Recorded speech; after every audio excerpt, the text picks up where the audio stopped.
Wow. Okay. I thought this would be another.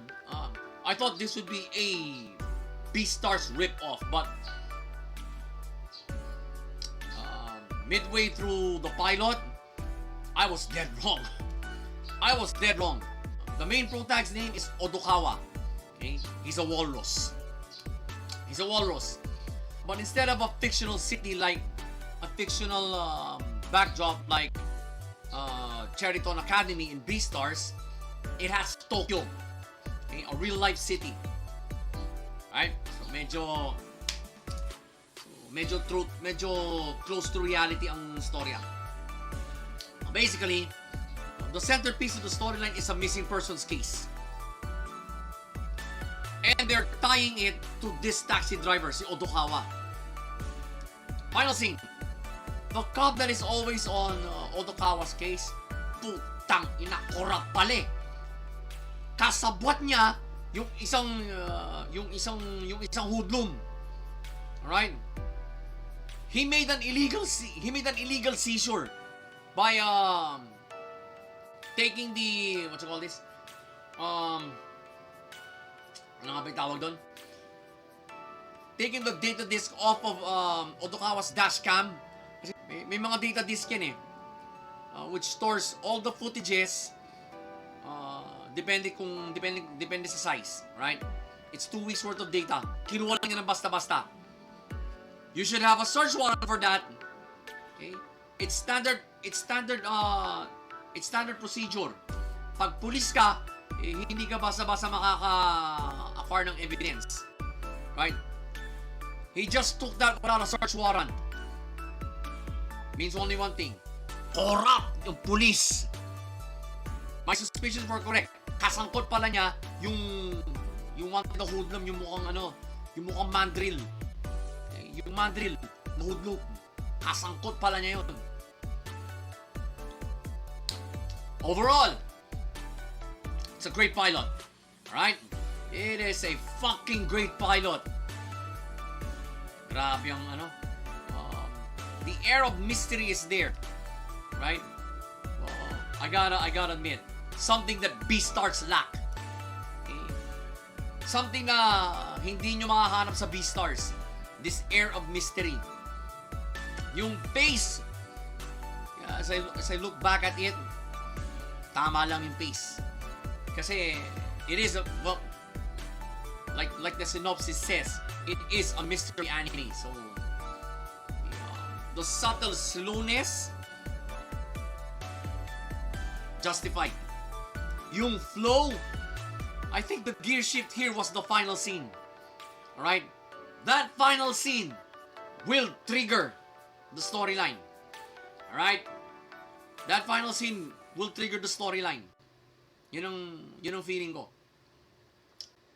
And for recall purposes, the final scene wherein the corrupt cop, tangina aso pa naman.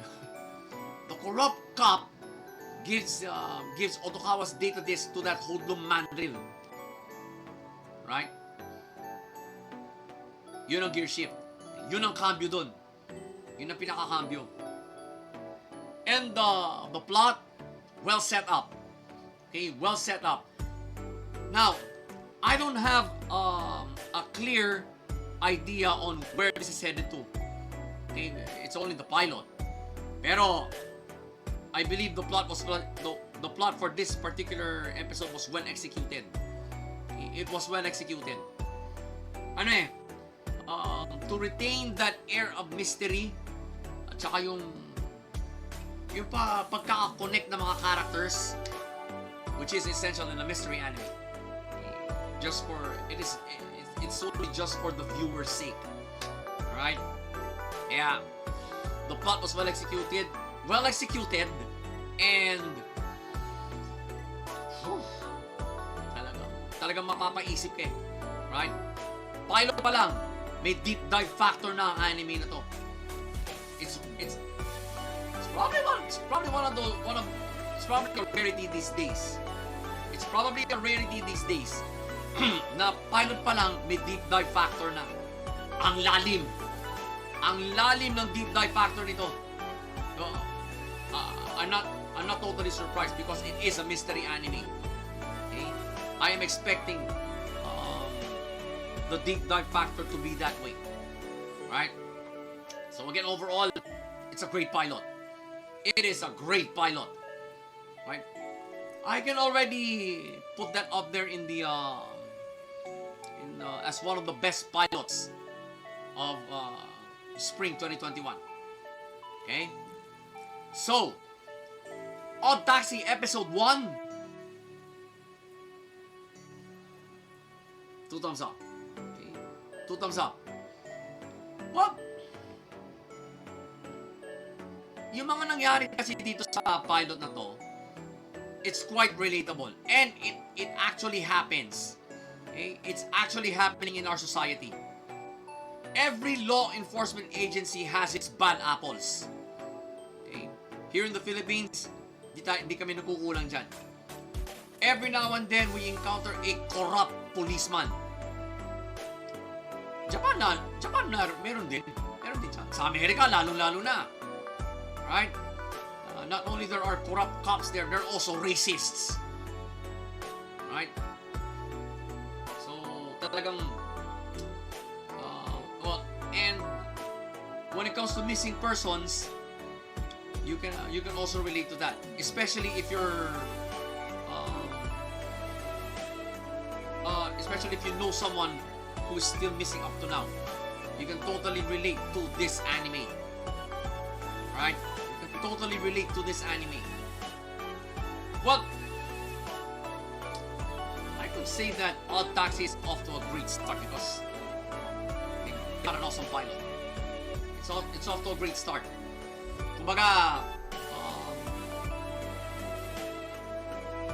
the chain of events, is now on. Okay? Where is that missing girl? Where is what does Otokawa have to do with all of this? And why is he being targeted by the underworld? He's just a simple taxi driver, right? He's actually your average taxi driver, okay? Based on my experience, nearly half of the taxi drivers taxis I rode into, even when we regularly take the taxi, kasi sinasamahan ko rin ng father ko sa mga doctor's appointments niya, yung lalayo, Makati, or ano. We need a taxi. Okay? I need a taxi to transport him. So, based on my experience, nearly half of the drivers of those taxis are douchebags. But despite that, Otokawa probably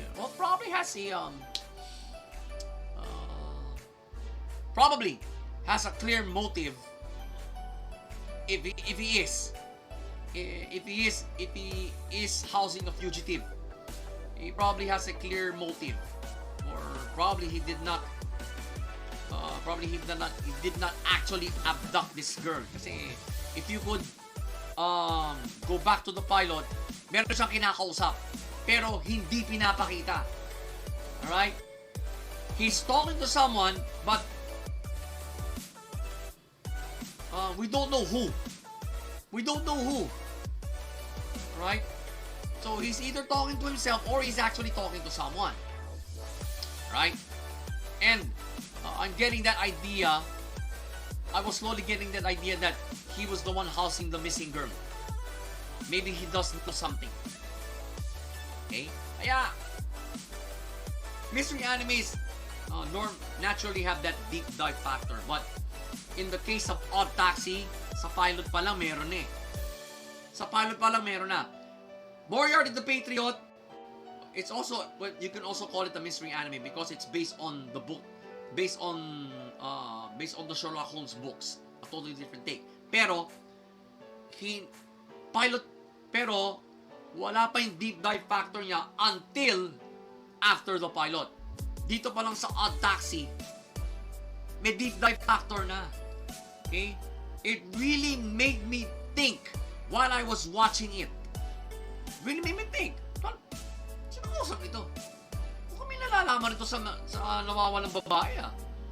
Kasi the way you look at it, he's a taxi driver. Okay?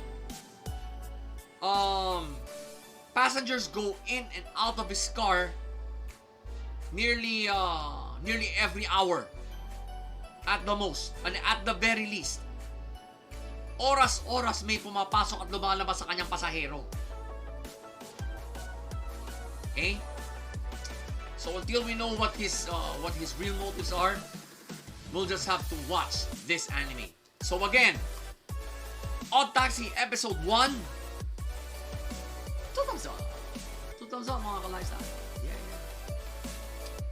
Well, we got the usual teaser for the next episode. Okay?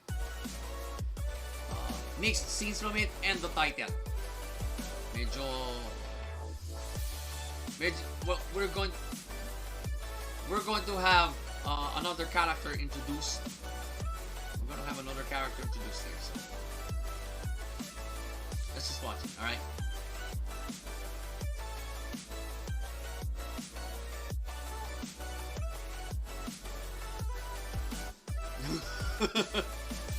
Wow. Okay.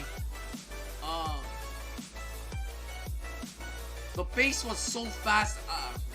I gotta confess, guys, I had to watch it twice. But don't get me wrong. Okay, don't get me wrong.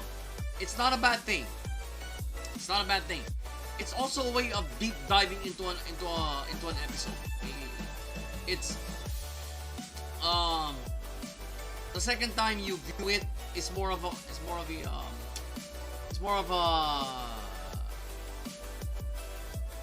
confirmatory stage of reviewing an episode, right? See if your analysis holds up the first time, right? So, wow, okay, it is bizarre. All right, first 2/3 of the episode, then the girl concerned is a vampire. All of a sudden she thinks of escaping, and well, of course the military is now after her.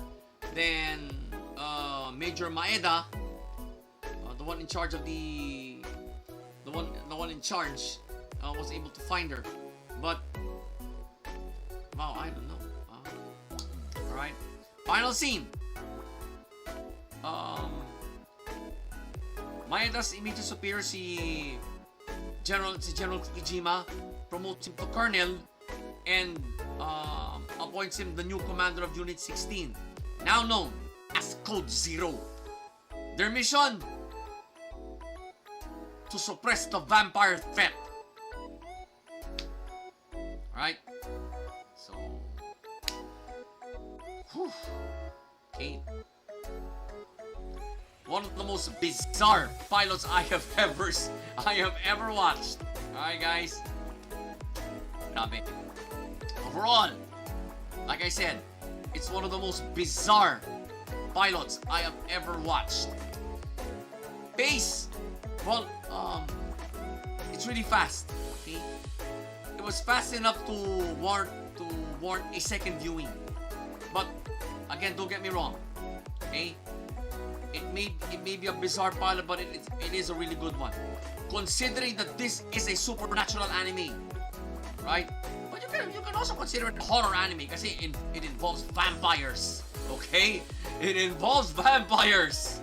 Mga vampira ang kalaban. The flow, well, probably the only gear shift here was the sudden suicide by Misaki. That was the only scene there that I can consider a gear shift in this episode. Alright? Ang bilis ng pace. Bilis ang pacing. And the plot, well, after the second viewing, I now understand how this anime is going to run. Right? More or less. more or less. Yeah, it's well executed for the plot made me deep dive. The plot made me watch it a second time just to review it, right? Just to confirm the truthfulness of my analysis, right? I think it's probably the first time that an anime pilot made me watch it the second time. Made me watch it more than once for review purposes. All right. So, Mars Red episode 1. 2 thumbs up. Okay. Decent 2 thumbs up. Bakit? Kasi I don't know. I think I'm not used to this kind of pace in an anime in an episode. Talagang ano eh. I really had to watch it a second time just to fully understand the story and confirm my initial analysis of it. Right? If that is not the deep dive factor to you, I don't know what is. Right? Yun ang deep dive factor. Okay? It really made me think. Okay,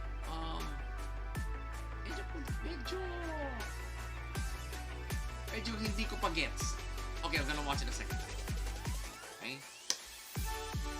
Rarely does an anime make me watch its pilot a second time. Right? This anime made me do that. So, for me, that's, well, this anime's got the deep dive factor. Okay? Pilot pa lang ha. Pilot pa lang kami nag-uusapan natin dito. And, wow. Okay. Last time I actually watched a vampire anime was Shiki. You guys remember that anime? And it was creepy as fuck. Alright? Creepy as fuck. But I'm expecting this one to be more action-packed kasi the lead character now has a mission, to suppress the vampire threat. Kasi medyo dumadami na ng mga vampire. And to think, the setting is 1923 Japan. 1923 Japan, mind you guys. To have a government in a time this early in the 20th century na magiging concerned sila sa ganito. Alright? Well, yung bunker na ipinagkulong kay Misaki, wow. It can easily pass off as Area 51. Alright? It can easily pass off as the Japanese Area 51. So, wow. Okay, this anime has a lot of potential. Okay, it's oozing with potential. I just hope that they would slow the pace down for a microscopic bit. Right? Kasi hindi naman lahat ng mga anime fans ay katulad ko na talagang if that an anime episode has that much deep dive fact, that anime a particular anime episode has this much deep dive factor that it actually compelled me to watch it a second time. Right? Karamihan sa mga anime fans ngayon, wala. They'll just base it on the animation. If the animation is good, they're gonna watch it. If it sucks, nope. They're gonna forget. They're gonna forget it never existed. Right? Ilan lang kami talaga mga anime fans na talagang nag-iisip habang nanonood ng anime. Alright? Ilan na lang kami sa mundo. We're a dying breed. And Mars Red, yup, pilot pa lang ganito na kalalim ang deep dive factor. What more for the succeeding episodes? Okay? This anime is oozing with potential. That's why it warranted the 2 thumbs up. So again, Mars Red Episode 1, 2 thumbs up. Okay. Now, like the 7 Deadly Sins, it only teases the title of the next episode. So, it's our job now to wait for the next episode and watch it. Total, medyo, mukhang ganado ako eh. Okay? I got the appetite of a vampire right now because I want to sink my teeth in the next episode because, wow, okay, grabe ang deep dive factor ng pilot.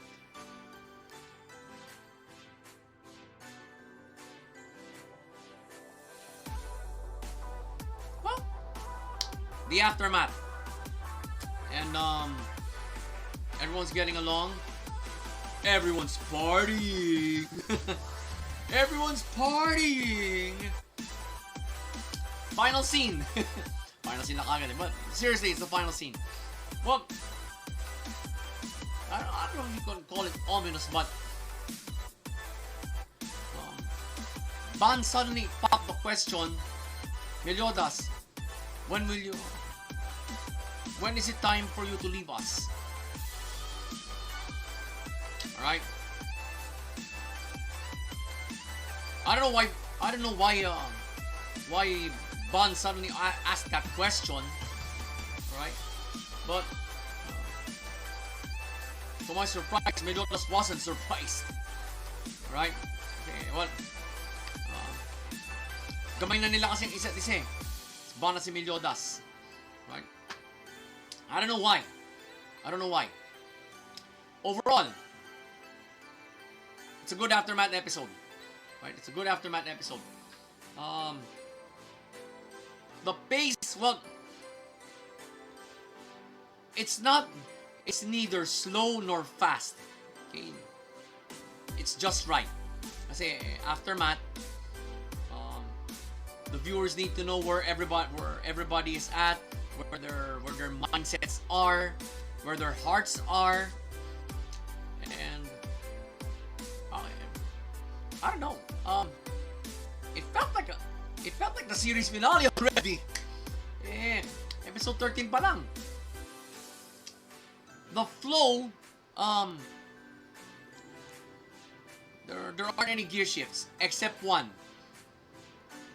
The time when Ban popped that question. Yung kung kailan tinatanong niya kay Meliodas kung kailan siya aalis. Right? So that's probably the only gear shift in this episode. The plot, okay lang. Kasi it's an aftermath episode. Right? So hindi ganun kabigat. And the animators can loosen up. The animators can loosen up. Kahit magsablay sila rito. But I think they didn't. The plot in this episode was good. The plot was good. Execution is still there, but it's neither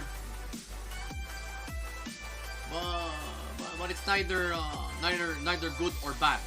It's neither good or bad. It's just right lang. Okay, it's just right.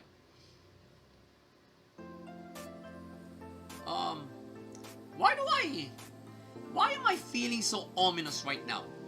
Alright? Why am I feeling ominous right now? Anyway, so the 7 Deadly Sins Dragon's Judgment episode 13. Ang tama. Okay? Bakit? Kasi walang mabigat na finish. There's nothing left to say. Okay, there's nothing the characters left to say. Okay, so kumbaga, they just want to party. They just want to party all night long after 12 episodes of war. After 12 episodes of all-out war. Right? For one thing, tinupad na ni Meliodas yung pangako niya kay Zeldris noon na pakawalan na si Gelda. It turns out that the 7 deadly sins themselves were assigned to wipe out the vampires. Okay? Yung pala isa sa mga naging mission nila. Si Gelda lang ang itinira ni Meliodas.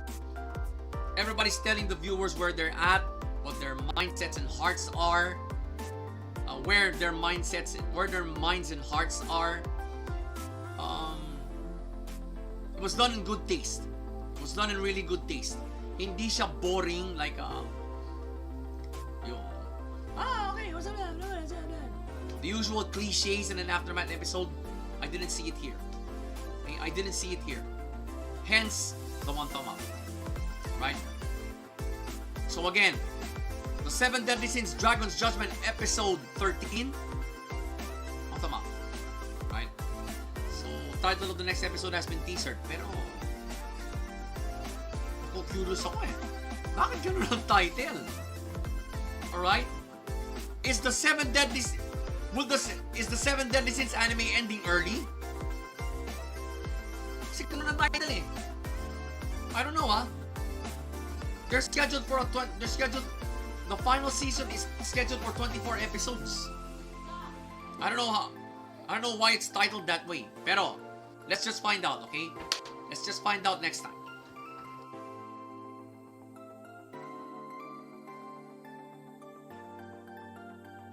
Wow! Alright? Aside from the violence, aside from the bloodshed, alright? There's politics in here. Alright? They were actually going to transport what is known as the treasurer, babae. Yung pala, hostage din pala ng Nuru ito, just like Yukimura. So, final scene, pinatay ng kasama niyang blonde, yung treasurer. And, a face-off is impending. Alright? A face-off is impending. So, yun, tinatanong ni Yukimura kung bakit pinatay nito yung asset nila. Right? She wants answers. Overall, really good, okay? Crazy good, okay? It's a crazy good episode. Yung pace, medyo fast kasi they are trying to transport someone, then all of a sudden, yung kasamahan pa niya ang papatay. Alright? Talk about an act of disrespect. Okay? Justifiably fast. Okay, justifiably fast. Especially during yung parang flashback, backstory time. Okay lang. Kasi you gotta get back to the main story as fast as possible. So I love the way Joran does its backstories. Yung mga flashbacks. I love it. I love it. Then yung flow, okay. I think the first gear shift here was that kid trying to kill Yukimura. Kasi yun ang final scene ng pilot eh. But she failed pala.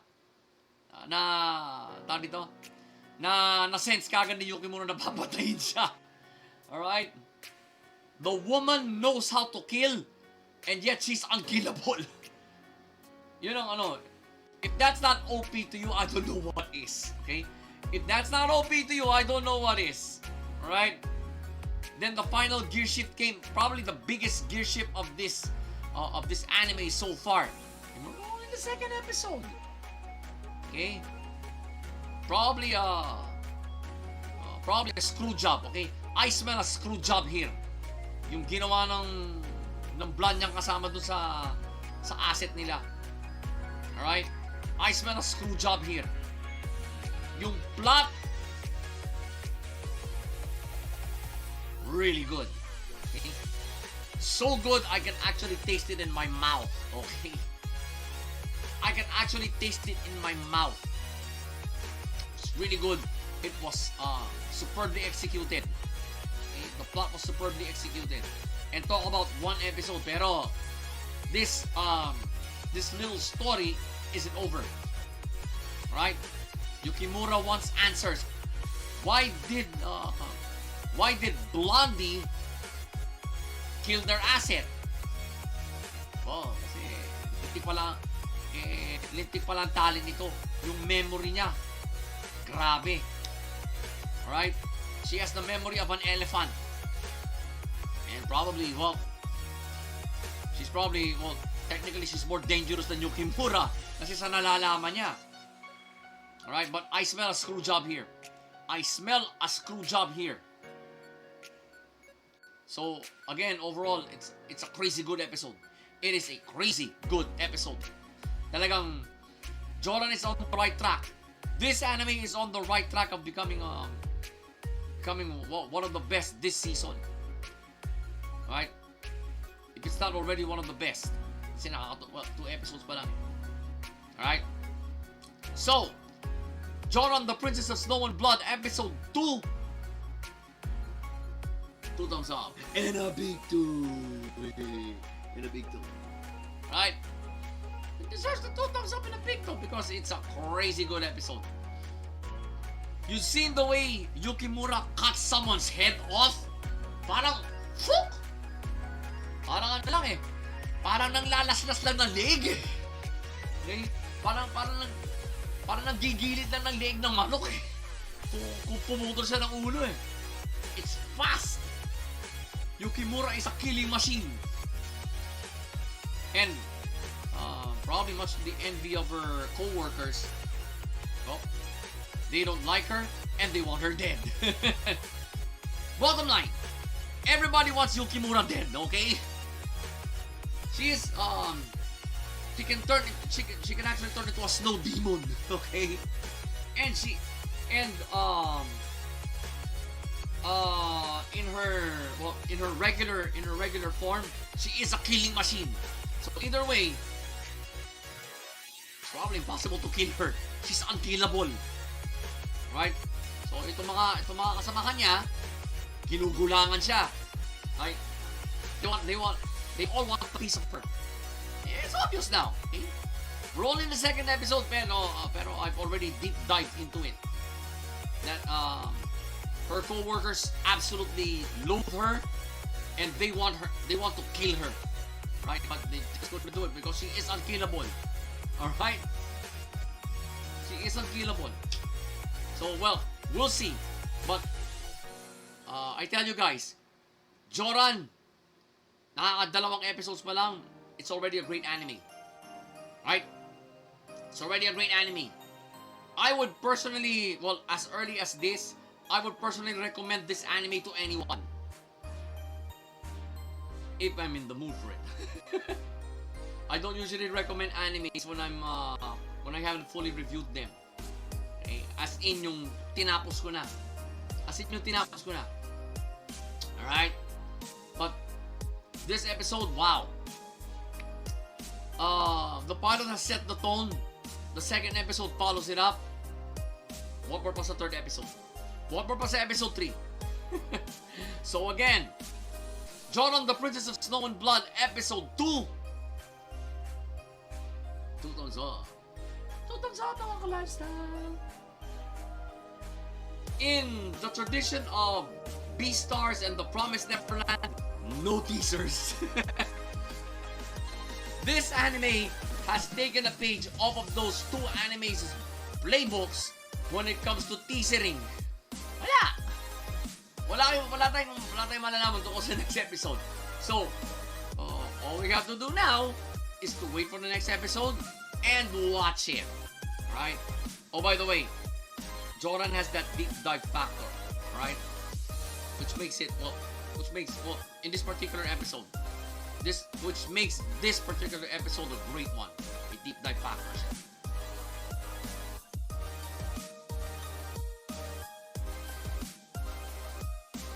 Anna is here! That was the final scene. But before that, okay, let's not get ahead of ourselves, okay? Ren makes his appearance, okay? And he tries to timid Amidamaru from Yo. But he failed. Galing. So yun nga, final scene. He did beat Ren, but he spent days in the hospital. So the moment he wakes up, in comes Ana. Nagpakilala na siya ang fiancé ni Yo. Wow, okay. Ana is the original yandere, okay? Yandere si Ana rito kaya hanggang ngayon. Overall, it's a great episode. Alright? It was a great episode. Yung pace, I like the pace, okay? Talagang, nag-focus lang sa laban nila, sa laban nila Yo at Ren. Doon talaga nag-focus yung laban. Alright? Talagang, Ren was presented as a villain here. Alright? Probably that was the intent of the creator of the manga. Siguro ito talaga yung nasa manga. The flow. Alright. First gear shift. Nalaman nila yun, Amidamaru, kung paano gawin ang 100% integration. Alright? Ren inadvertently teaches it to them during the fight. Second gear shift, of course, final scene. Ana makes her appearance. Alright? Which now, what you call this? Spices up the storyline. Kasi kung ako tatanungin nyo, si Ana is one of those OG yanderes. Okay? She's one of those OG yanderes. Si Ana. I'll explain why later on. So, basta yung taste, yung flow, at saka yung plot.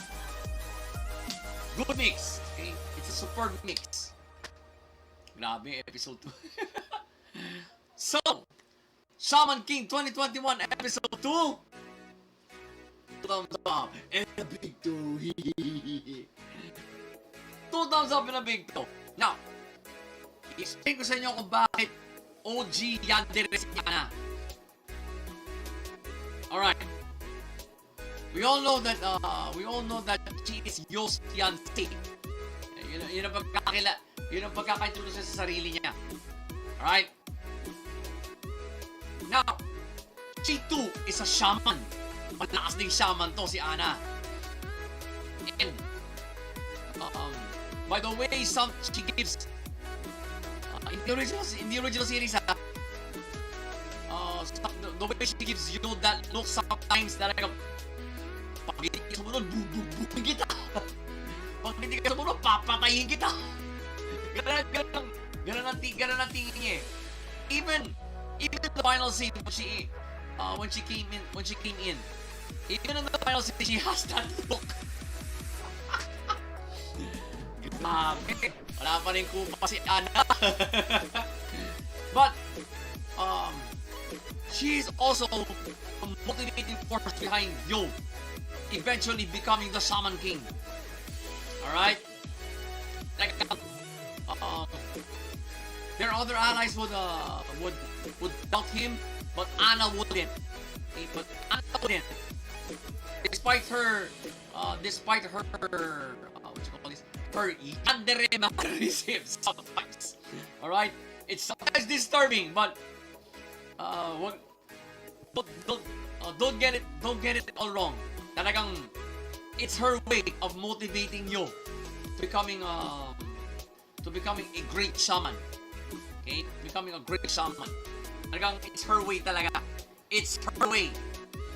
So that's why she is an OG yandere. Okay? From my point of view, Ana is an OG yandere because of this, right?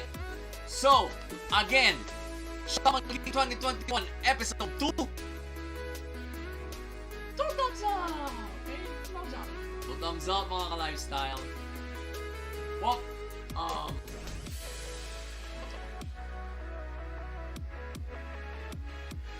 teaser na ang next episode. Parang hindi teaser.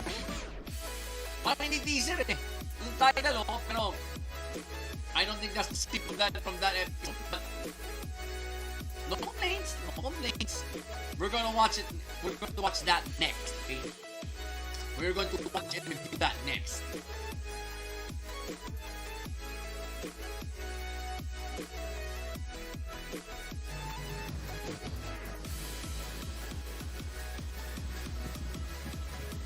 Medyo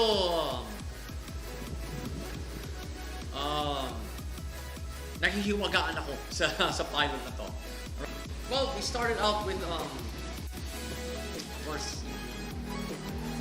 the female lead going through ano pala yun eh. The setting is a supposedly drone war. Alright? Or so it seems. I'm gonna explain later. So midway through the pilot, we see this battalion of soldiers having a good time. Then they engage in a battle. Then some of them get killed.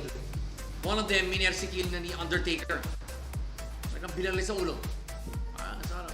Para you know how war works. Okay?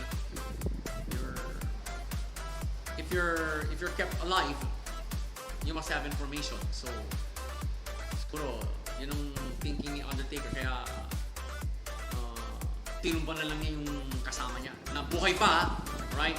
Pero out of commission na yung ginagamit na na drone. See? You get what I'm saying? Final scene. Nagpakilala na si yung babaeng lead kay Undertaker. She will now be their new handler. Okay, mukhang they're not taking it too seriously. They're not taking it too seriously. Okay. So yun nga. We are I think this anime is showing us how cover-ups work. Right? There's a cover-up going on. Medyo guess na ng utak ko eh. Overall, it's a good pilot. Okay? It's not that good enough to be one of the best, but it gives you a bird's eye view of what the complexities of this anime can show us. Okay? Pace. Yeah? The pace is reasonable. Okay? There are some siguro dalawang action sequences lang. Okay? Dalawang battle scene lang. Isang virtual, isang remote pala. Isang remote, isang actual. Okay? And of course there's lulls. Okay? Kaya it's reasonable. The pace is reasonable. The flow, I think the only gear shift here was during the final scene. Yun nga, nagpakilala na yung si Lena. Okay? Lena pa ng babaeng bida dito. And pinakilala niya sarili niya as their new handler, the 86. And mukhang hindi rin to trip ni Undertaker. Right? So right, there's a complication right there. Okay? It gave me a good idea of how complicated this working relationship would be. Okay? Magiging komplikado to. The plot, it has potential. Okay? The plot has potential. I'm talking about the entire storyline. Okay? Not just of this episode. Okay? We really have to watch the next episode para maintindihan natin kung ano ang senaryo ng gerang ito. But storyline wise, it has potential. Alright? It has the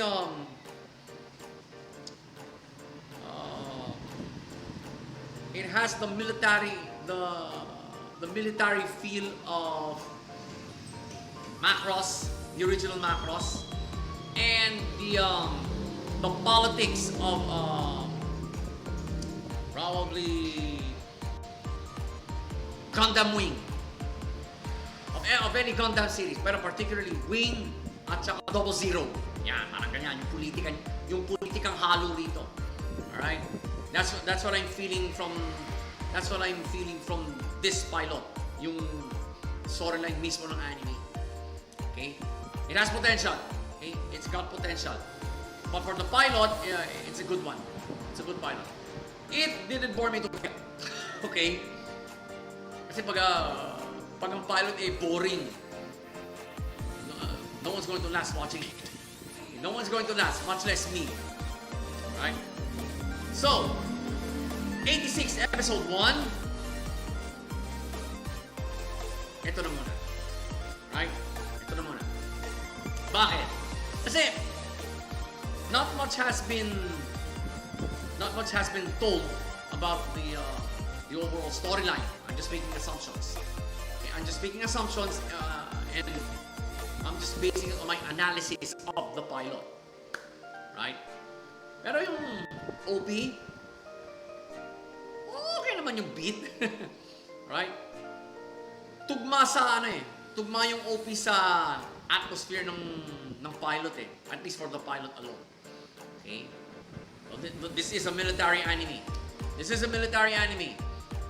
But it's yet to divulge everything about the storyline. Siguro, by the way, this is animated by A1 Pictures. Same guys behind Sword Art Online and Warlords of Sigurd Rifa. Right? So, based on their track record, I'm expecting this to be a good anime as well. Okay? So, back to the ano. Kasi it's yet to divulge the good parts of the storyline. Okay? It just gave us an idea of how the workplace politics will go. Okay? Binigyan lang tayo ng idea kung paano magiging working relationship ni Lena at ni Undertaker bilang field commander. Pero I don't think Lena doesn't know. Lena already has that suspicion na the drones that are fighting this war, they're not fully automated. May human control din. So lives are being lost. Kasi nakita naman natin these drones are being piloted by humans. Cover up! See? The military is covering this up. Right? Yun ang na-deep dive ko rito Nope. Yes. This pilot has a deep dive factor, but it did not warrant me to give it the 2 thumbs up because of what I was expecting a kick from the pilot. Wala akong naramdaman But the deep dive factor is there. Okay, which still deserves a high rating. Right? So again, 86 episode 1. 1 thumb up. Okay? 1 thumb up for a while. So, wow. Okay. Looks like the way it teasers the next episode, looks like it took a page out of the 7 Deadly Sins' playbook. Just the title. Right? Just the title. So, we got no choice but to wait for the next episode.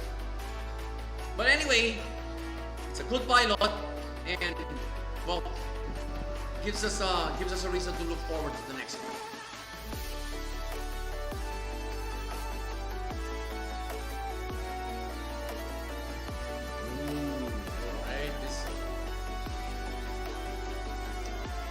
this anime, well, this pilot has disturbing written all over it, but it got lighthearted mid episode. Well, it's probably these are the two lead characters of the anime. Of si Emilico, the servant, and Kate, the noble. She's a member of the Shadows family. Talagang you couldn't see their faces unless sumayu sila. Right? You know, pag sumayu lang sila, that's when you get an idea of what they look like. Kasi profile nila. May profile sila. And wow, what a way to... They have this really bizarre way of expressing disappointment and anxiety. May lumalabas na aborito sa mga ulo nila. They look like chimneys. Okay? When soot comes out of the top of their heads, they look like chimneys. Then final scene. I think Emilico's curiosity got the better of her, right? She saw another doll's face, and wow, yung pagkakatingin sa kanya, I don't like it, right? I don't like it at all. Overall, it's a really good pilot. Okay, it's a really good pilot, but I couldn't say it's one of the best, right? It's one of the best. Maybe after the second episode will I be able to tell if that's one of the best. Okay. But the pace rather slow. It's rather slow, pero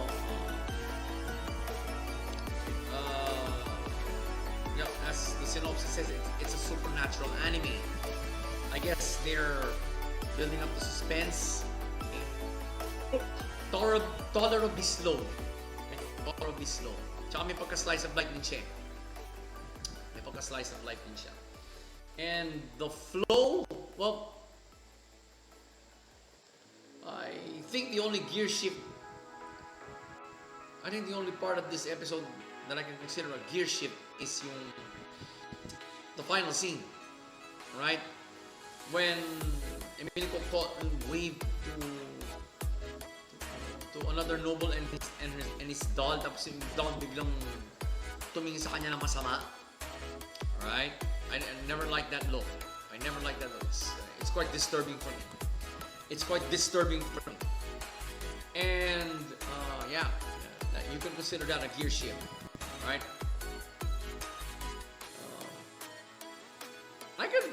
I could safely assume that no doll is created the same. Okay? No two dolls are alike, even attitude-wise. Okay? Now, yung plot, you can consider it a setup for future episodes, right? Which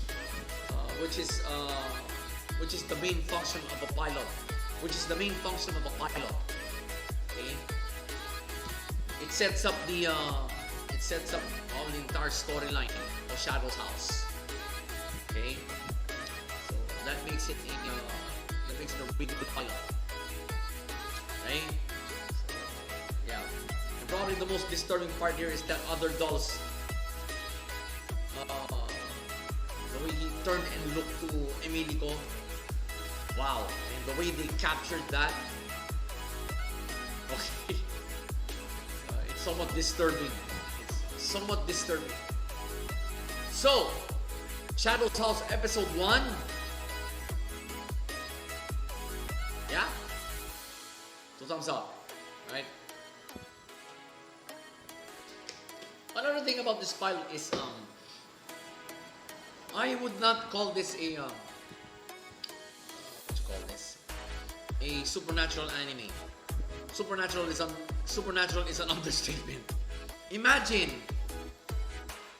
you were a doll created just to serve this this family that looks like talagang mga anino ang itsura. Right? They leave they touch something, they leave some soot behind. Apo. Wow. Talk about making your mark. All right? That in itself is disturbing. Okay? Kasi mga nilalang to. Isang buong angkan sila na ganyan. And each member of that family has its own doll. And what's more disturbing is this. The doll's face is the noble's face. Right? Talking about creating something in your own image. Right? But in the pilot, there are moments of slice of life. So there are slice of life moments that make it lighter on the chest, lighter for the chest to comprehend. Okay? Wow. This anime has potential. Okay? Now I've heard that the manga has a really serious following. Okay? It has a really serious following. And well, let's give credit to Cloverworks, right? Same guys behind The Promised Neverland. They gave us this anime that came from a really popular manga in Japan. So, given the track record of Cloverworks, they may be able to give us another classic, right? Not exactly in the league of The Promised Neverland, all right? Pero all things considered, this is also a supernatural anime, just like TPN, okay? Promised Neverland, just like TPN. But you have to factor in the relationship between master and servant, si Kate at saka si Emilico. Okay, so Emilico right now has identity issues, all right, and she is masyadong siyang what you call this?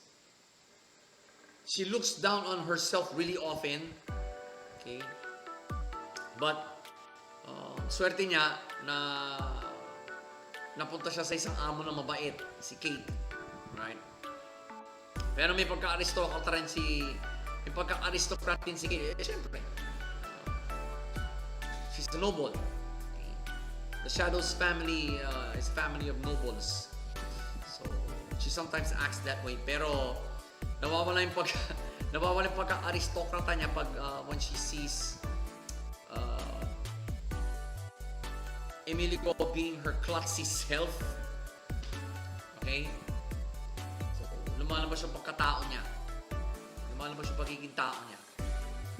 So, yeah. All things considered, this anime has potential. And I think I'm going to have a really good time reviewing this. Okay? So again, Shadow's House Episode 1, 2 thumbs up. Okay? So, well,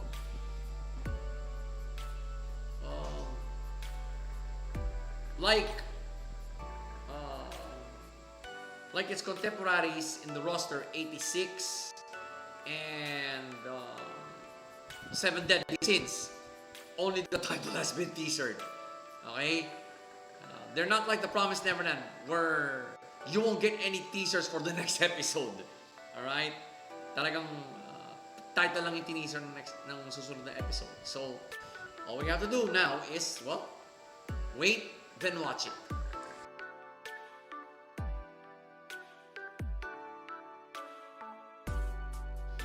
Wow! You know, I've been saying this on Twitch right now. It has a lot of potential. Okay, it's a whole new take on isekai. Okay? It's a whole new take on isekai. Okay, ganito yan. We all know, we're all familiar with the accounts of people dying when their whole life flashes before their eyes before they actually die. Okay? Itong si Takemichi, iba nangyari. He went back through time. Okay? So, fast forward back to 2017. Final scene. May sumalba pala sa kanya nun when he was pushed off the tracks. Dapat bubundulin na siya ng tren eh. But someone saved him. A police officer named Naoto Tachibana. The same kid he talked to 12 years ago. Yung kapatid ng girlfriend niya nun. Who is now a police officer. Pero binalita ni Naoto na patay na ate niya.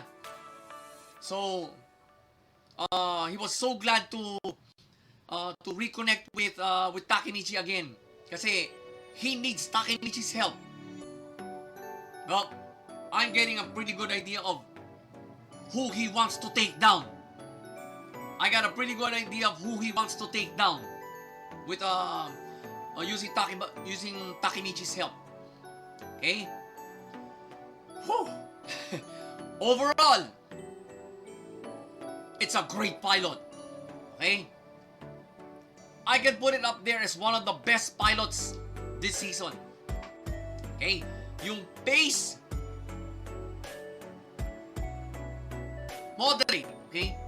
Moderate pero understandable. Alright? lahat ng points ng umpisa ng storyline magigets ninyo. Okay, you will instantly get the idea. The flow, daming gear shift dito eh. First gear shift yung the time he was about to die at bigla siyang nag-time travel unconsciously. Okay? Second gear shift nung when he saved Naoto from those bullies. Alright? Talagang he fended those three bullies off. Kasi bata pa si Naoto nun. Musmus pa lang actually. Then the third gear shift, of course, Naoto returns to favor 12 years later. He saves him from getting run over by a train. Alright? Basta ang umpisa ng may tumulak kay Takemichi eh. May tumulak. So, 3 big gear shifts in one pilot. Okay, bigat. Mabigat talaga. And the plot, great setup for the entire anime. Okay, the way I see it, it's a great setup for the entire anime. We now know, they got Takemichi and Naoto have a common ground right now. Alright? Pero hindi ko muna sasabihin kung ano. Hindi ko muna sasabihin kung ano. Basta, it's a great pilot. It's one of the best I've seen this spring. It's one of the best I've seen. So, Tokyo Revengers Episode 1.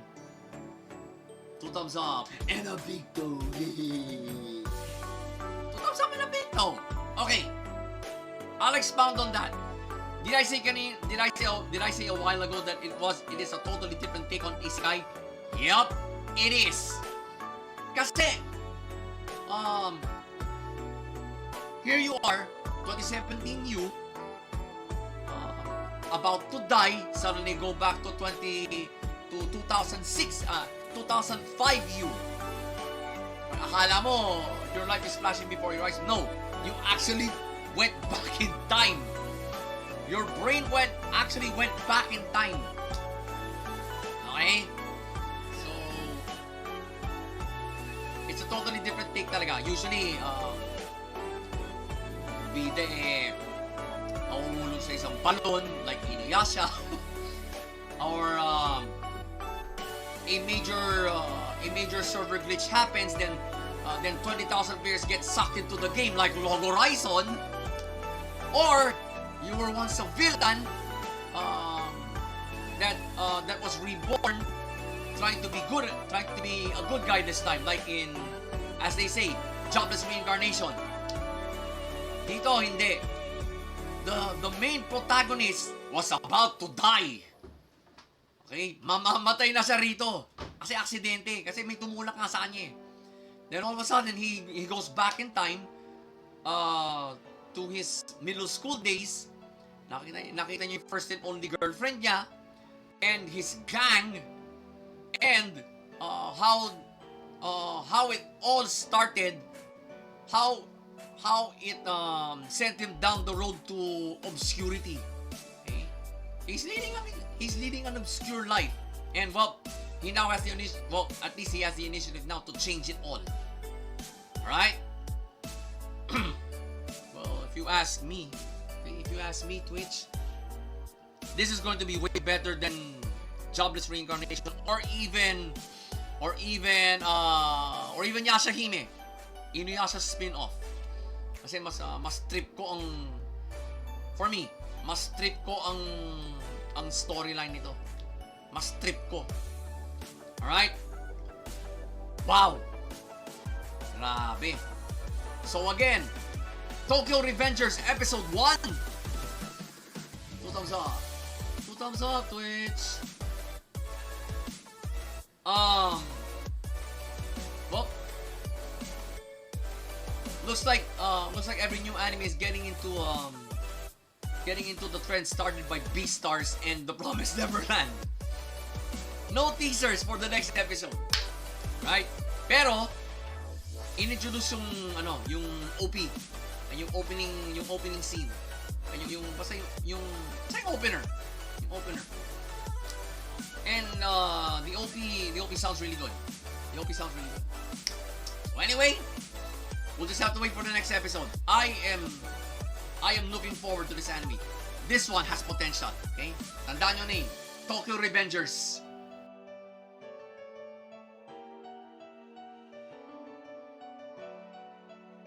Wow! Wanna know why it's a wow episode? Because, wow, it dished out one of its best fan service moments so far. Someone's skull is used. Alright, one of Yugimoto's classic monsters. Ginamit ni Otis dito sa duel na to. Sa duel dito. And, well, did you see the supports for specifically for someone's skull? Wow. Looks like Konami is giving us a teaser as to how well, I hope so, their plans for this classic normal monster, right? Kapag itinuloy ng Konami ito, I might start my collection of Summoned Skull. Okay, if Summoned Skull does becomes its own archetype, this is going to be big. Kasi medyo thrown by the wayside na si Summoned Skull over the years eh. Yuga was backed into a corner here. Then he pulls up one of the biggest upsets probably in this whole show. Final scene.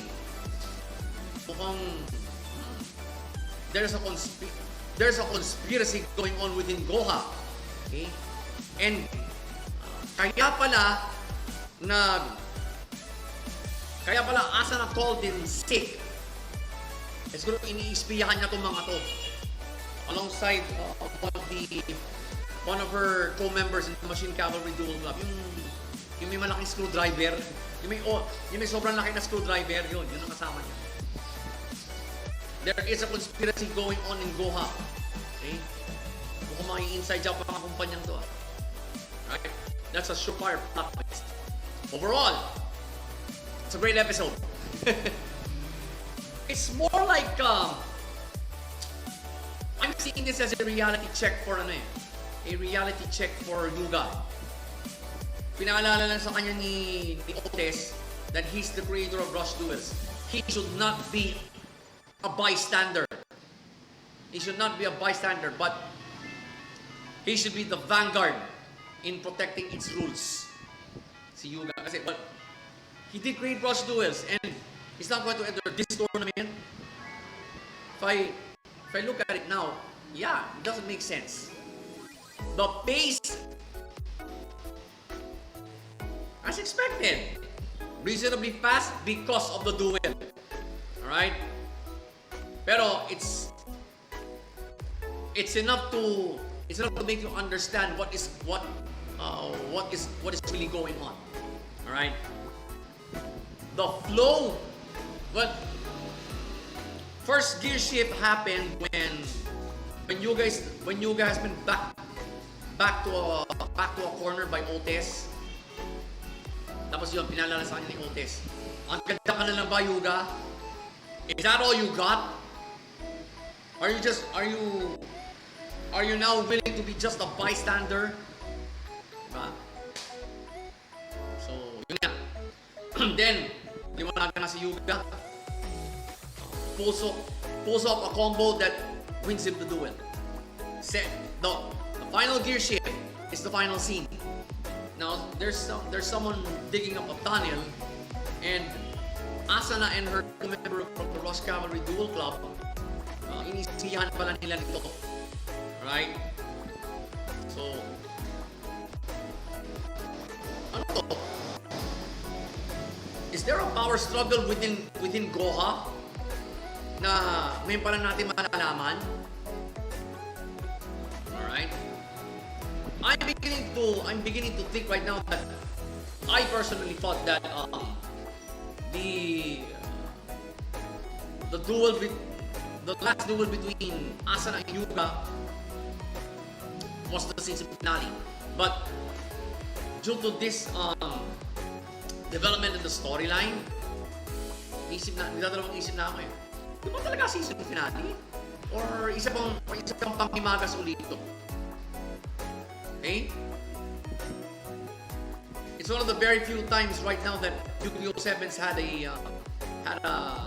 deep dive factor in one of its episodes.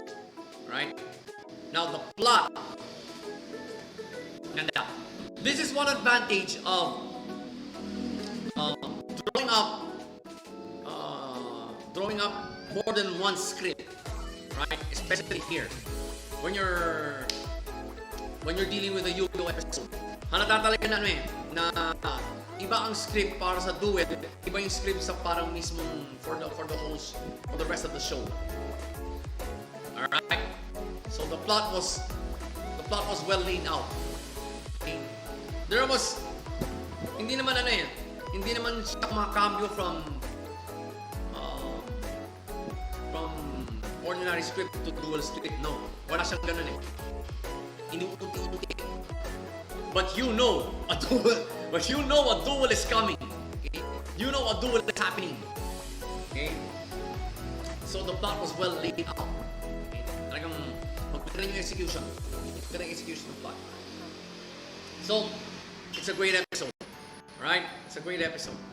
So, Yu-Gi-Oh! 7's episode 43. 2 thumbs up. Okay? 2 thumbs up. Another reason kung bakit. Kasi, ang daming fan service moments. Okay? Mga ka-lifestyle. Twitch. Ang daming fan service moments. Number 1. Summon Skull is back. Okay? Summon Skull has been used again by a duelist. Alright? We thought we'd seen the last of Summon Skull in Yu-Gi-Oh! Duel Monsters. Remember the series finale? The 2-part series finale wherein Yugi was able to use Summon Skull against Akim. Alright? Which gave him the advantage to the ritual duel. Tandaan nyo ba yun? His key was Summon Skull. But after that, we never saw Summon Skull again in probably in any Yu-Gi-Oh! In any other series. Right? This is the first time we saw Summon Skull again. Right? But in another series. Yan. Sevens. Okay? So it's a fan service moment. Another one of those fan service moments, of course. There's another classic monster by Yugi that was used here by Otis. Feral Imp. Okay? Normal monster din yun. And wow. Okay? It was the I don't know, I think I've seen Feral Imp in another series before. I think it was Zexal yata or GX. It's either GX or Zexal. Pero hindi ko talaga matandaan eh. So that's a real treat for long-time Yu-Gi-Oh fans. To see Feral Imp and Summon Skull back. Okay, being used in a duel again.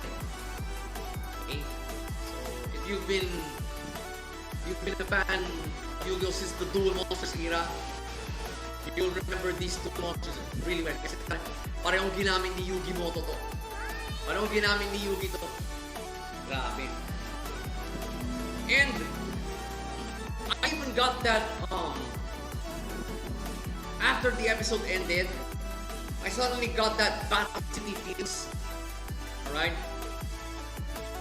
The way I see it, this particular arc will constantly remind me of one of the best arcs in the franchise, the Battle City arc. Okay? If they can at least come close to what happened there, to what happened in the Battle City arc, I'm gonna be really impressed with Yu-Gi-Oh! Sevens. Okay? If they pull that off, Yu-Gi-Oh! Sevens will become the ultimate fan service anime. Let me refresh you guys as to what happened in the Battle City arc. Of course, it took up nearly the entire season 2 of Duel Monsters. Seto Kaiba organizes this Battle City tournament, introduces the Duel Disc. Okay? Dun unang in-introduce the Duel Disc. And of course, before that, Yugi lost his Exodia set. Okay, may nakanakaw. It was thrown to the sea. Tinapon. Then, of course, what? Another major gear shift happened during that arc. The God Cards. The appearance of the God Cards. Yung tatlo. Silver the Sky Dragon, their full names. Obelisk the Tormentor, and the Winged Dragon of Ra. Okay? They all made their first appearance in that arc. Battle City. Kaya classic siya. Okay. It's probably the most iconic arc in the entire franchise. It's its most iconic arc, yung Battle City. And of course, we were introduced to a really vile character, si Malik, the one who controls the Winged Dragon of Ra. Right? He went to great lengths just to humiliate Yugi, both Yugi and Seto Kaiba. Right? Tapos, of course, it culminated in the finals wherein siya at si Yugi ang naglaban. Yugi eventually won that. And he eventually gained possession of all 3 God Cards. Right? So that's why the Battle City arc is the Yu-Gi-Oh! Franchise's most iconic arc. Because nearly everyone remembers it. Even the non-Yu-Gi-Oh! fans na nakapanood ng Duel Monsters back then. Yeah, yun. If Sevens at least gives us shades of that arc in this one, talagang gaganon ako sa kanila. Gaganon ako sa Sevens. It will certify itself as a true fan service anime. Alright? So again, Yu-Gi-Oh! Sevens episode 43. Thumbs up. Thumbs up, bitch. Next episode has been teasered. Paano ko maintindihan? This one I am really confused. So, ano gagawin natin? What? Let's wait for it and watch it.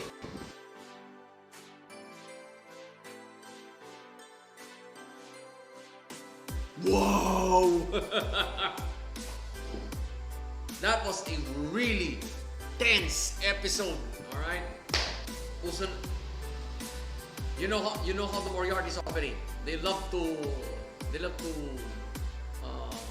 blackmailing is part of their SOP. Okay. I think they were successful in blackmailing Irene Adler in giving up those papers. Pero Sherlock and friends had something up their sleeve. They fake their own deaths. Nalaman nila kung anong sikreto ng mga papeles na yun. Right? It is wow. Okay? It is damning evidence to the entire British Empire. At hindi pala initially na alam ni Irene kung ano ninakaw niyang yun. Nalaman lang niya nung binasa niya the first time she read it. But final scene, in the end, she lied to Sherlock and Sherlock knows it. Pero na-deduce na agad ni Sherlock Holmes na she has already met up with the Lord of Crime. Right? That's, well, I'll explain later. Okay, who's the real Lord of Crime? Overall, it's a really good episode. Grabe. The entire first half of the episode, talagang sinakop na ni Albert yung pagse-sales talk niya kay Irene. On, well, not exactly blackmail, pero it sounds like blackmail. Pero in actuality, the Moriartys are actually trying to recruit her. They're actually trying to recruit Irene and of course getting those papers for themselves. Right? That was the entire first half of the episode. So yung pace, first half of the episode, medyo justifiably slow. You really have to dig into that sales talk of Albert, right? So habang sinisales talk niya si Irene, may namatay na noble. Sila rin na may kakagawa. Sila rin na may kakagawa nun. Okay. When it came to the flow, first gear ship, of course, yung namatay na Baron. They used the Baron's death as a unique selling proposition to Irene. Kumaga, sample. There's another dead nobleman. Pero pinakita ni Albert na despite someone dying in their party, well, the show went on. The party went on. Albert showed Irene how hypocritical the aristocracy is. And they're a bunch of hypocrites. Okay? Aminin natin o hindi. The aristocracy is a bunch of hypocrites. Okay? Pinakita talaga ni Albert yun. Then the final gear shift came, of course, during the latter third, which includes the final scene. Right? Now we know what the contents of those papers are. Okay? That's a big gear shift. And of course, not Irene actually lying to Sherlock, lying to her teeth to Sherlock. No, that's not exactly a gear shift. Ang pinakamalaking gear shift dito is now everybody knows what the contents of those papers are. Even the Moriartys. Kasi sinabi ni Irene kay Albert kung ano yung nalalaman ng papeles na yun. Right? So even the Moriarty brothers now know and have made it their mission to get those papers for themselves. Kailangan makuha nila yun at all costs. Yun ang agreement ng tatlong magkakapatid na yan. Right? So well, and the plot, it's a great setup for a possible final showdown between between the great Sherlock Holmes and the Moriarty brothers. It's not just William anymore. Okay? It's not just William anymore. Kasi, ang nag-request pala ng screw job na to, si Albert mismo, who now works for the government. Okay? I think he has the rank of colonel in the British Army. Kumbaga, Army Intelligence na pinagkatiwalaan ng kuya ni Sherlock ng mission na yun. Grabe. And Wincroft probably has no idea that all this, that Albert is 1/3 of the so-called Lord of Crime. Right? Pero ang talagang utak dito si William. You can actually pin the brains of this operation to William because he is all this. His level of intelligence is only authorized by hell. Okay? Only hell could authorize that kind of intelligence. Oh, grabe. I can consider this a great setup for the final showdown is inevitable. Okay? The final showdown between Holmes and the Moriartys it's inevitable. It is going to happen. It's going to happen. And this episode is exactly telling us in the final scene na makakaalaman na kung sino talaga ang Lord of Crime. Malalaman na ni Sherlock Holmes who is the Lord of Crime. So again, wala pa rating. Pardon me guys for being excited, okay? This was a really tense but great episode. Of course, Moriarty the Patriot. So, Moriarty the Patriot, second season, episode 2. 2 thumbs up, okay? One of the tensest 2 thumbs up I have ever given. Okay? Right? The air was so tense in this episode. You can actually cut it with just a butter knife. Ganun ka... Hindi. The air was so thick pala. The air was so thick. You can... It takes more than just a knife to cut it. You need a... You probably need a diamond cutter to cut through it. You probably need a diamond to cut through it. Okay? Ganun katindi. Ganun katindi ang tension kanina sa episode na to when I was watching it. Wow! And what time is it naman? What time is it? It's 12:12 a.m. now, okay? It's 12:12 a.m. now. Grabe. Woo. You know what? Moriarty the Patriot is slowly becoming one of my favorite crime animes. Okay? Pwede ko na siyang ihilera sa... Pwede ko na siyang itabi kay Lupin III. Parang ganun yan. Pwede ko na siyang itabi sa Lupin III. Right? That's how good this anime is. Right? Second season pa lang second episode, it's this tense already. What more pa sa mga susunod na episode? Alright? What more pa sa mga susunod na episodes? So, wow. Right? And I am so looking forward to the next one. I am so looking forward to the next one. So again, Moriarty the Patriot, second season, episode 2. 2 thumbs up. 2 thumbs up, mga lifestyle. You know, of course, in typical Moriarty the Patriot fashion, only the title has been teasered for the next episode.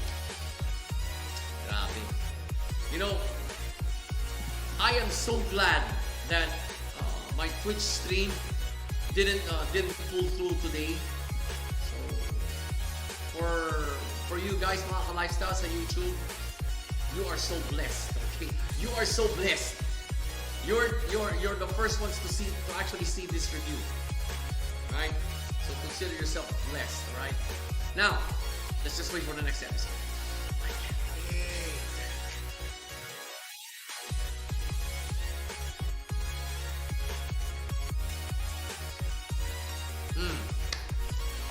Binili niya ng cellphone. Binili ni Yoshida si Sayo ng cellphone. Alright? And I think it's slowly starting to become a harem animation. Right? There's his boss na talagang patay na patay siya.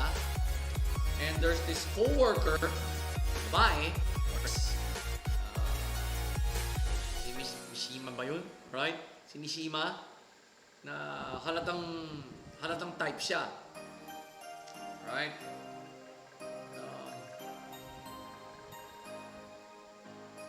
And Sayu is slowly, let's call this.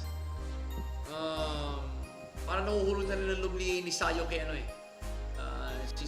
I think she's slowly showing that to Yoshida. Right? Final scene. Smoking session for Yoshida, but napaisip siya eh. Bakit ganun ang ngiti ni Sayu sa akin? Why is it so sexy all of a sudden? Right? And his final statement was, I don't get girls. Hey, overall, it's a good one. It's a good episode. Kasi, yung pace, okay, tanggap ko na. This is a romance anime. So, expect the pace to be slow. Magtaka na tayo if the pace is somewhat fast for a romance anime. Okay? Tama na. So, the pace is slow kasi it's a romance anime para mag-gets mo agad yung mga situations where yung mga awkward situations, okay, that Yoshida gets into. The flow, well, probably the only gear shift here is yung I don't know how his boss answered that question. Tinatanong niya kasi ang breast size, and his boss actually answered it. I cup daw siya. Alright. That's the only gear shift I saw in this episode. And the plot, well, his best friend and confidant, yung nakasalamin, I forgot his name already. Always reminding him na, well, nakatira sa'yo si Sayu, teenager. There is a huge chance na ma-inlove siya sa'yo. And there is also a huge chance na ma-inlove ka sa kanya. And of course, he's talking to Yoshida. But they were at a mall choosing which cellphone to give to Sayu. Kasi kailangan niya talaga mag-cellphone eh. Although sinabi ni Sayu na hindi niya kailangan ng cellphone, but in this day of age, where there's trouble at every corner, kailangan mo talaga. Alright? So, hindi na pa rin siya. And well,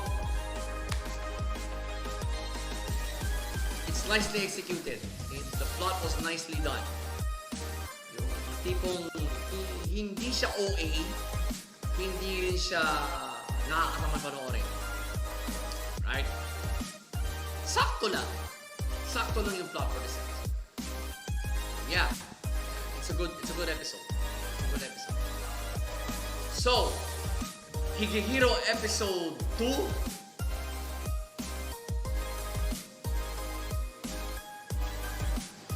Matamap lang.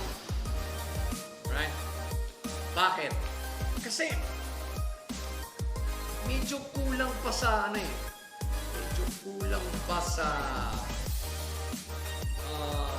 reactions from Yoshida. Right? reminder guys, okay, reminder mga ka-lifestyle. Yoshida is in his mid-20s. Middle to late 20s. Okay? And wow, kasi when you're a guy in your middle to late 20s, okay, you tend to encounter these sexual tensions. I know. I've been through that, okay? I've been through that. And, well, sometimes you would base your preference for women based on physical attributes. Not much on attitude or psyche or whatever internal things. You would base it mostly on physical appearance. I've been through that. I've been through that. Kaya medyo relate ako dito kay Yoshida. Pero may kulang pa eh. May kulang pa. May kulang pa sa character ni Yoshida. Parang everything's been going on in his life ever since Sayu came in. I think the animators should have pushed it a little bit.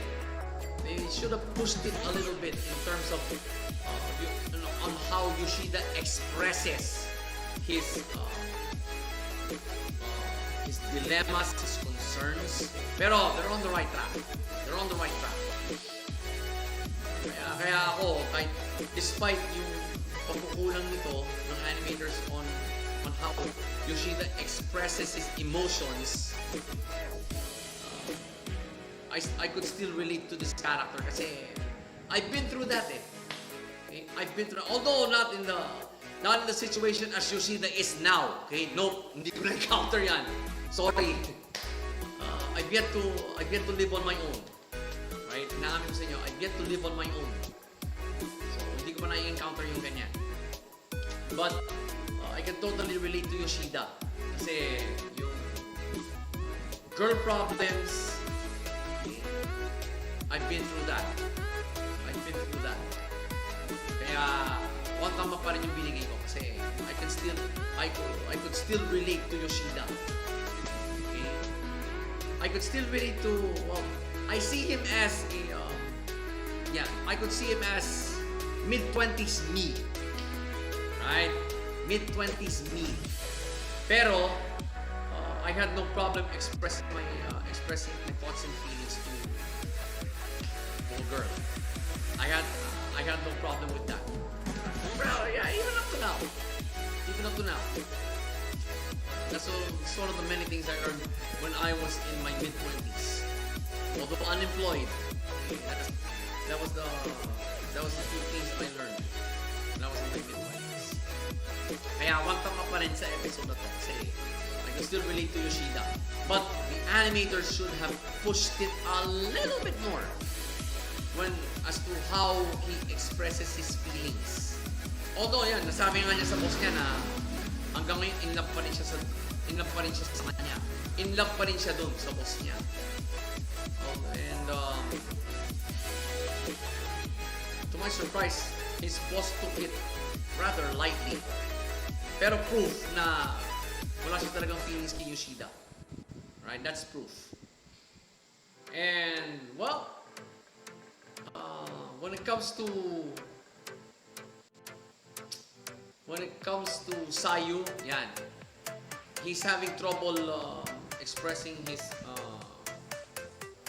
feelings. Although na hindi pa romantic in nature, okay? Hindi porket mag-express ka ng feelings romantic na. No. It's far from that. But he's having a little trouble expressing on how to say some things to Sayu. Kasi a teenager. So, grabe. Higehiro episode 2, one tama. Right? One tama. Title of the next episode has been teasered. Ang ganda na. Ang ganda na. Pero, don't get me wrong guys. Okay? Higehiro, although 2 episodes pa lang, I think and feel that it is a good anime. I'm not overly familiar kasi with the romance genre. The last romance anime that I saw was Your Name. Okay? Was Your Name pa. But this is a totally different romance anime for me. So give me time to get the hang of it, alright? Give me time to get the hang of it.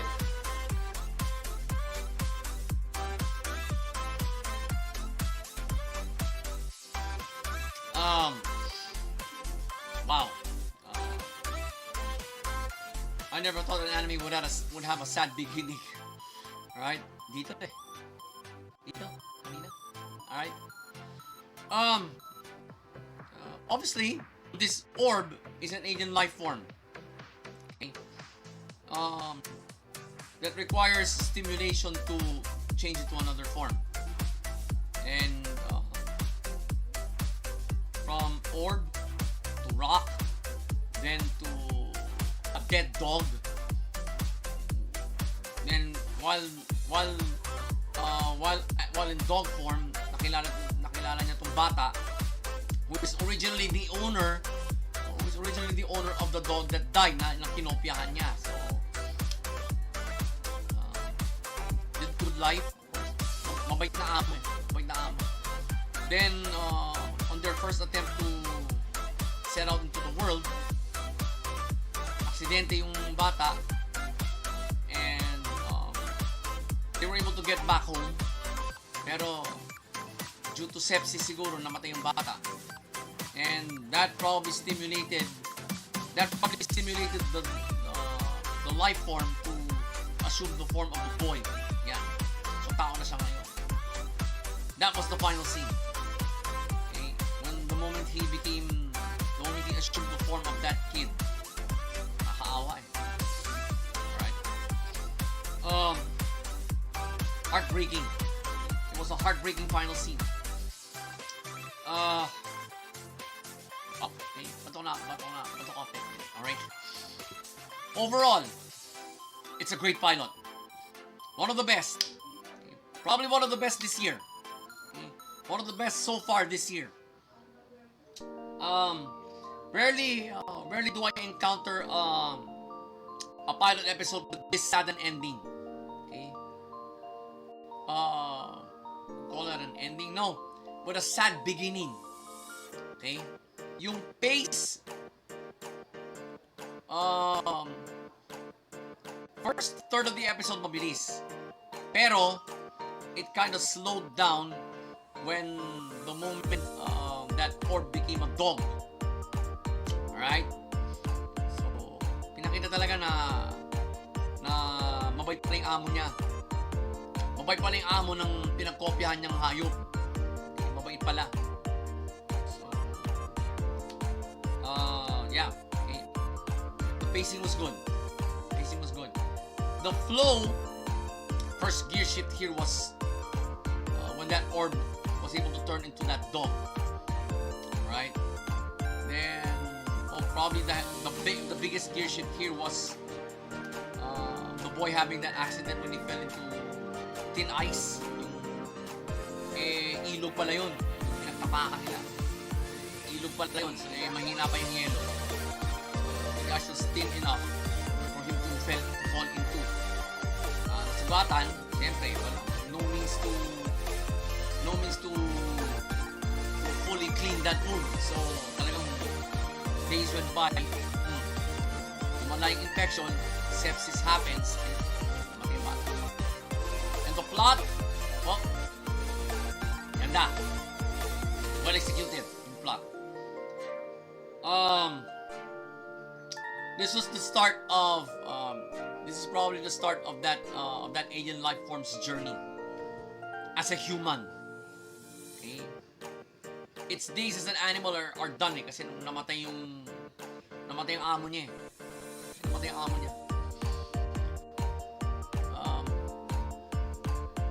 What more can I say? It's talagang it was one of the best finales. Shit! One of the best pilots! Alright? Talagang it's a heartbreaking pilot. Okay? The most heartbreaking pilot. One of the most most heartbreaking pilot this year. Right. So, To Your Eternity Episode 1. So, thumbs up. Okay. Ngayon ako talaga nakapanood ng pilot episode na ganito kabigat. This heartbreaking. Okay. In all my nearly 40, in all my 40 plus years of being an anime fan, ngayon ako naka-encounter ng ganitong kabigat na pilot. Okay? It's not just sad, it's heartbreaking. Kasi a human boy just died. And probably as a token of gratitude, the alien life form assumes that form na. And he has to fulfill that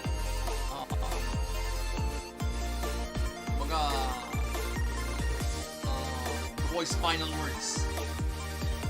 Remember me forever. Right? It's a heartbreaking ending. It's really heartbreaking. Yeah, it's one of the best pilots. It's one of the best pilots this year. Right? What more can I say? So again, To Your Eternity Episode 1. Thumbs up, Twitch. Now, next episode has been teasered, and wow, okay, so it's like an interesting one.